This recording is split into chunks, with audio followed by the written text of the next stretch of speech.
रामकृष्ण हरी मंडळींनो, माऊली कीर्तन सोहळा महाराष्ट्रातील सर्वात लोकप्रिय असलेले एकमेव चॅनल सप्ताह कीर्तन, भागवत कथा, हरिजागर व लाईव्ह कार्यक्रमाकरिता अवश्य संपर्क करा. माऊली चोपडे व देवा पाटील. रामकृष्ण हरी मंडळी, आपण आलो श्री क्षेत्र गोकर्णेश्वर संस्थान दाभाडी या ठिकाणी आपण आलेलो आहोत. इथं परमपूज्य वैराग्य मूर्ती शांतीराम बाबा दाभाडीकर या भव्य असणाऱ्या माळाच्या कडीला त्यांनी मठ बांधलेला आहे आणि त्यांनी उपास पण धरलेला आहे. पण किती दिवस उपाशी होते, त्यांनी जीवनात फार मोठा संघर्ष केला असं आम्ही ऐकलं. आता बाबालाच विचारतो, बाबा हे तुम्ही जीवन जगता याच्याबद्दल तुम्हाला काय वाटते? तुम्ही म्हणजे हा संघर्ष केला, एवढा घरदार सोडून इथं मठ बांधला, याच्याबद्दल तुम्हाला काही त्रास झाला का? त्रास तर होतोच, बिगर त्रास तर कुठे काही तर काय त्रास झाला? त्रास असतात जनतेपासून होत असतो, एवढा जास्त काही होत नाही. बरं, याच्या अगोदर तुम्ही आमच्या परभणी जिल्ह्यात मेंढ्या घेऊन येत होत्या असं मी ऐकलं. 10-12 वर्ष होतो. हां, आणि मेंढ्या सोडून आता तुम्ही घरदार सोडून या ठिकाणी जंगलामध्ये असा आश्रम बांधला आणि आश्रम बांधल्याच्या नंतर परमार्थ साध्य व्हावा म्हणून तुम्ही उपासही पाळलेला आहे. मग किती दिवस, किती वर्ष तुम्ही उपास धरला? 16 वर्ष मौन होतं. त्याच्यानंतर 2017ला यज्ञ करून मौनाची सांगता केली. त्यानंतर आम्हाला 2020ला हा कार्यक्रम करायचा होता, 14 वर्ष उपास सोडण्याचा. पुढं काही कालांतराने कोरोना आला आणि तो कार्यक्रम विस्कळीत झाला, थांबला गेला. 2-3 वर्ष लोटले त्याच्यामध्ये. असं करता करता मला 24 वर्ष झाले होते आणि 2023ला तो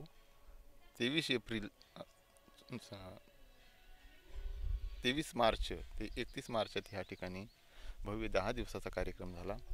आणि त्या कार्यक्रम शेवटच्या दिवशी दशमीला काला झाला. त्या दिवशी माझ्या उपवासाची आणि आमच्या ताईची पण 18 वर्षाची सांगता ती संपन्न झाली. म्हणजे तुम्ही कमीत कमी 18 वर्षे उपवास धरला ताईने आणि तुम्ही 24 वर्षे उपवास. बघा की संत हे पाडीला होते, 24 वर्षे उपवास धरला ताईने सोबत, 18 वर्ष राहून सेवा केली. पण बाबा एवढं वैराग्य तुम्हाला झालं, याच्या मागं काही तुम्हाला कोण्या संताचं मार्गदर्शन किंवा कोणाची भेट झाली का? गुरु पाठीशी असल्यावर सगळं काही घडत चालतं.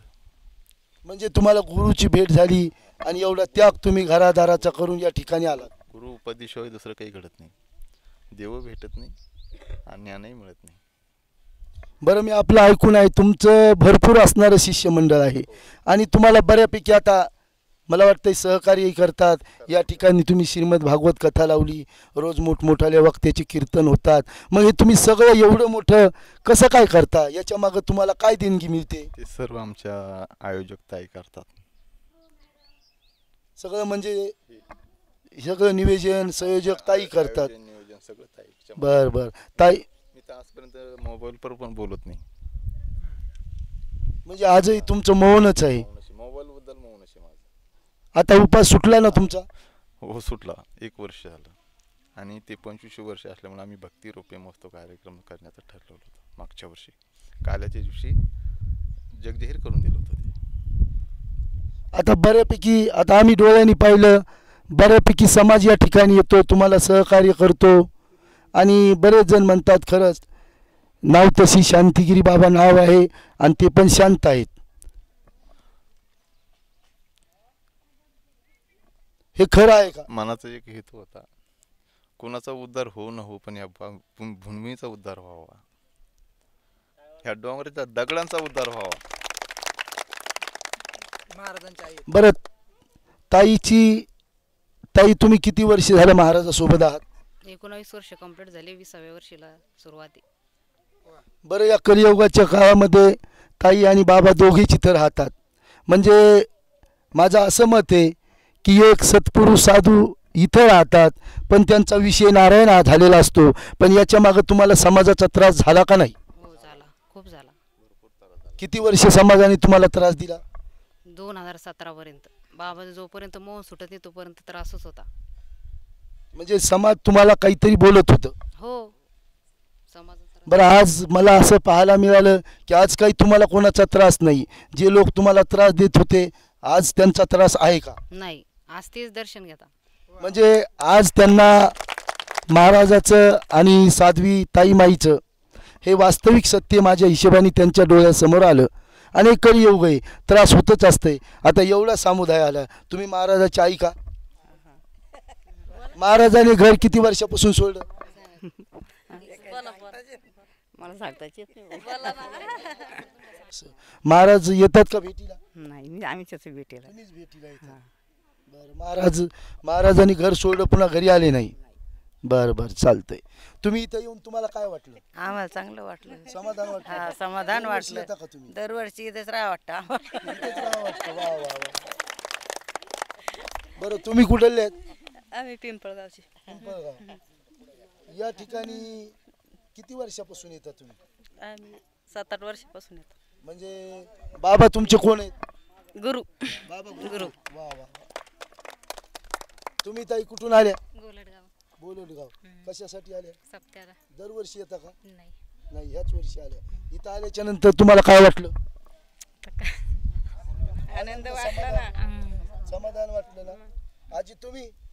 मला इथं आलं की लय छान वाटतंय. समाधान वाटलं? समाधान वाटतंय. बरं. बाबा माझे मी गुरुच समजते त्याला. ताईला पण कवटाळून धरते मी. वा वा वा वा वा. आपल्या ठिकाणी महाराजाचे गिरी बाबा शांतीराम बाबा यांचे वडील सुद्धा इथं आलेले आहेत. आपण त्यांना बाबाबद्दल विचारू. बाबा ज्यावेळेस घर सोडलं, किती वर्षापासून बाबांनी घर सोडलं? वर्षाने सांगता येणार आपल्याला, पण बरेच दिवस पण सोडलं ते ना, पण वर्ष पण परत घरी नाही आले. पुन्हा घरी आले नाही? आम्ही सुद्धा दर्शनाला. तुम्ही दर्शनाला येता बाबाच्या? बाबा घरी येत नाहीत? नाही, आम्हीच इथं दर्शनाला येतो, बाबा येत नाही. बाबांनी घर सोडलं, तुम्ही वापस बोलवलं नाही बाबाला? नाही. तुम्ही कुठे आहेत बाबा? मांडव्याचे. मांडव्याची. इथं कायासाठी आले? सप्त्यासाठी बाबाच्या दर्शनाला आले. बरं, काय वाटते दर्शनाचं? गोड लागतं इथं. समाधान वाटते? समाधान वाटते. या ठिकाणी निस्वार्थपणे सेवा करतात येण्याची. दरवर्षी 25 वर्ष झालो इथे बाबाच्या आपल्या सेवेला.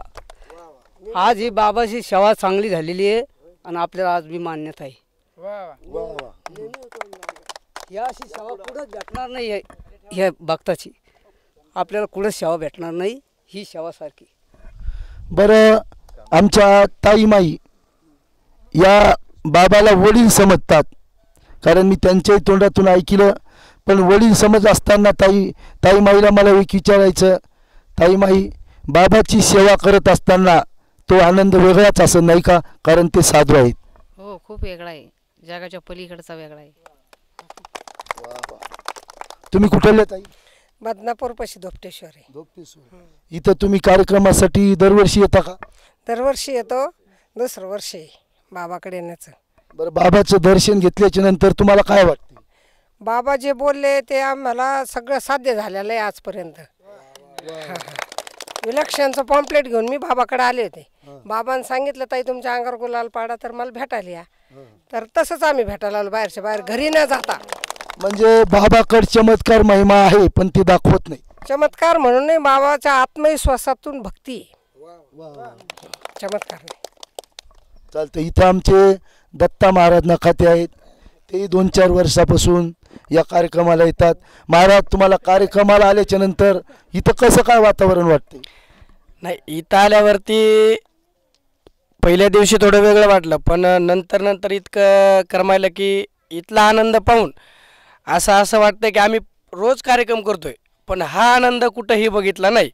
कारण एवढं रम्य वातावरण, एवढी डोंगरी, एवढं, आणि विशेष एक मान्यता करायची, सगळे गाव 2-3 किलोमीटरवर आहेत, पण एवढं इथं लोक येत आहे ना, मनभावातून बाबाची सेवा करताय. आता आम्ही आमच्या गावाकडे बाबा 15 वर्षापासून राहिलेले आहेत. आमच्या गावाकडे 10-12 वर्ष आमच्या गावाकडे बाबा राहिले, पण इथं आल्यावर बाबाचं दर्शन झालं, इतकं मनाला शांतता वाटली ना, बस असं वाटतंय की हा सुख सोहळा पुन्हा कधी भेटायला भेटतं की नाही, पण आनंदी आनंदी असं बाबाने आम्हाला अशी शक्ती द्यावं की या ठिकाणी आम्हाला उत्तरोत्तर दरवर्षी बाबांनी बोलवावं ही आमची एवढी इच्छा आहे. इथं आमचे महाराष्ट्रातील सुप्रसिद्ध असणारे मृदंगाचार्य मनोज मानेही या ठिकाणी कार्यक्रमासाठी आलेले आहेत. आपण त्यांना विचारू की ते बरेच कार्यक्रम करतात, पण त्यापैकी थोडं इथं आल्याच्या नंतर त्यांना काय वाटते? काय प्रत्येक ठिकाणी कार्यक्रमाला गेल्यावरती काय नाही, सगळीकडे सारखे लोक असतात, पण इथं आलं की पहिले आल्या आल्या ताईचं आणि बाबाचं दर्शन होतं आहे. बाकी कोणी बघायला भेटत नाही. आल्या आल्या मागच्या वर्षी आम्ही पहिल्यांदा आलतो, आल्या आल्या तर आम्हाला इथं राहूच वाटाना, कारण की सगळे डोंगर हे ते, इथं आल्या आल्या 5-25 कुत्रे. नंतर पहिला दिवस झाला, दुसरा दिवस झाला, नंतर कालाच्या दिवशी सगळ्या लोकांचं प्रेम आम्हाला भेटलं. मागच्या वर्षी सगळ्यांची एकच चर्चा होती, आम्हाला वाजवायला पाहिजे तर मनोज महाराज पाहिजे. ताईंनी फोनवर सांगितलं मागच्या वर्षीच पुढच्या वर्षीचं नारळ दिलं, त्या म्हणले आम्हाला पाहिजे तर तुम्ही पाहिजे, तरच आमचा सप्ताह होणार, नाही तर नाही होणार. आणि बाबाचं एक अशी गोष्ट आहे, बाबा लहान लेकरू जरी आलं तरी त्याच शब्दात बोलणार, त्याच मवळकीनं बोलणार, आणि मोठा माणूस जरी आला तरी त्याच शब्दात बोलणार आणि मवळकीनं बोलणार. बाबाकडे जर बघितलं तरी मनाला समाधान वाटतंय. असं वाटतंय बाबाची कायमस्वरूपी आमच्या हातून सेवा घडत राहावं हीच ईश्वरचरणी प्रार्थना. बघा, आपण या आश्रमाची मुलाखत घेतली, प्रत्येकाने आपोआपला अनुभव सांगितला, आणि या ठिकाणी हे 4 वर्षापासून बाबाची सेवा करतात रात्रंदिवस, आणि सेवा करत असताना सप्त्यात येतात. मी पाहिलं त्यांचे कपडे धुतात, त्यांना जेवण करतात, सगळं काही मुलं करतात. हे शाळा करून मुलं बाबाची सेवेला येतात. तुम्हाला बाबाची सेवा करताना आनंद काय वाटतंय? बरं, आनंद वाटतो, खूप आनंद वाटतो. तुम्हाला पुन्हा पुन्हा यावं वाटतंय का? या वाटतं ना, वाटतं परत. तुला काय वाटतंय? मला असं वाटतं की जसं काही आपल्या मम्मी पप्पा कशीच आहे. म्हणजे लहान मुलंही बाबाच्या प्रेमात आहेत, वयोवृद्धही बाबाच्या प्रेमात आहेत, आणि विशेष करून बाबाची 3री पिढी या ठिकाणी कार्यक्रमाला आली. आम्हालाही बाबाची सेवा घडली, म्हणून अशीच बाबाची सेवा आम्हाला पण, दत्ता महाराजाला, मला, मनोज मारे, लोखंडे महाराज, सगळ्याला बाबाची सेवा घडावी हीच बाबाच्या चरणी माझी विनंती.